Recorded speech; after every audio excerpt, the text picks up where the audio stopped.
Ladies and gentlemen, we're very thrilled to have with us today the Secretary of the Ministry of Health, Sri Lanka.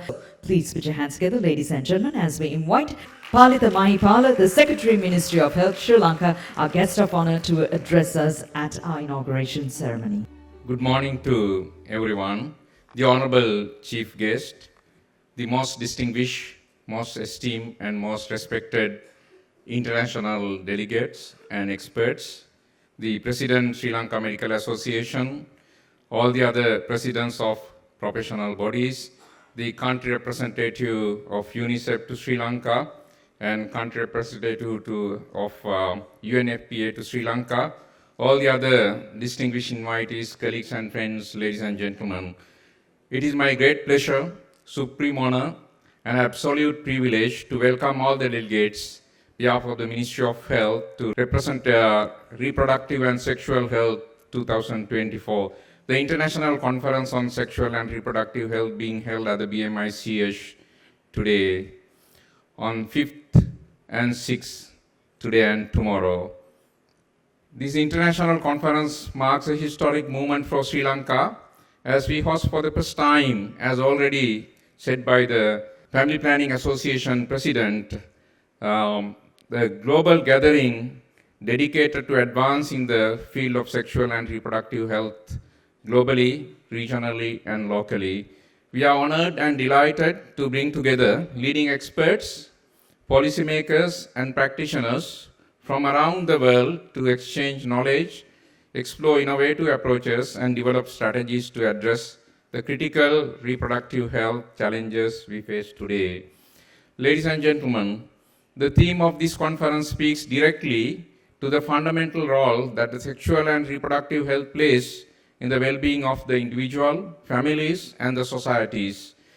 SRH is a cornerstone of public health and human rights, touching upon issues such as maternal health, family planning, the prevention of sexually transmitted infections, or STIs, and youth education. The discussion and outcomes from ReproSex 2024 will be vital in shaping the future of SRH both in Sri Lanka and globally. Colleagues and friends, ladies and gentlemen, in Sri Lanka, improving SRH outcomes remains a priority, especially for our younger population. Currently, 1 in 4 Sri Lankans is between the ages of 15 and 29, highlighting the urgency of equipping young people with the knowledge and resources to make informed decisions about their sexual and reproductive health. Despite progress in recent years, gaps still exist in access to comprehensive reproductive health education, particularly in schools. Ministry of Health, working with the Ministry of Education very much on this, and we are trying our best to inculcate this among the young people who are undergoing the education in schools and universities at this moment. This is an area where we must focus our attention very much, and I am confident that the insights shared during this conference will contribute to developing more effective policies and programs where the experts from and around the world come here to share their experiences. Distinguished colleagues and friends, this event also underscores the importance of collective action. Sexual and reproductive health is an area that requires cooperation of many sectors, including healthcare, pretty obvious, education, and government, as well as other supportive groups and international partners. By working together, we can create systems that ensure SRH services are accessible to everyone, regardless of their location or circumstances. No one should be left behind. It is especially important to prioritize the needs of vulnerable populations, adolescents, women, and those living in underserved areas who often face the most significant challenges in accessing essential reproductive health services. I would like to take this opportunity to commend the Family Planning Association of Sri Lanka for its outstanding contributions to improve SRH across the country. I think FPA has a long history for serving many decades to Sri Lankan community.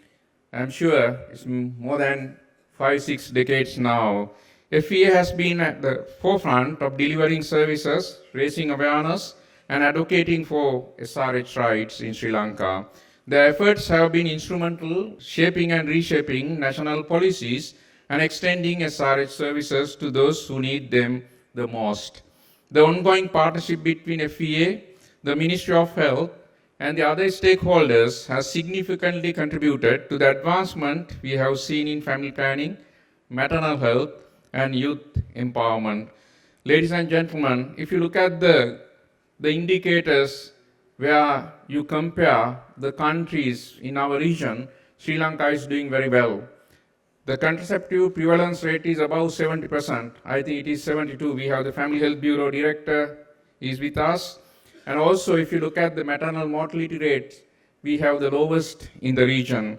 Those are as a result of all these efforts we have taken together. Ladies and gentlemen, ReproSex 2024 serves as both a platform for knowledge sharing and a call to action.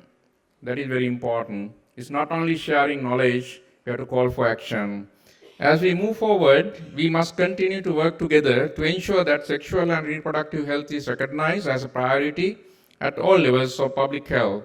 This conference offers an excellent opportunity for all participants, whether from the government, civil society, academia, or healthcare sector, to contribute to meaningfully and engage in discussions from new partnerships and collaborate on innovative solutions. The work we do here has the potential to significantly impact the health and well-being of individuals, not only in Sri Lanka, but as I said, around the world.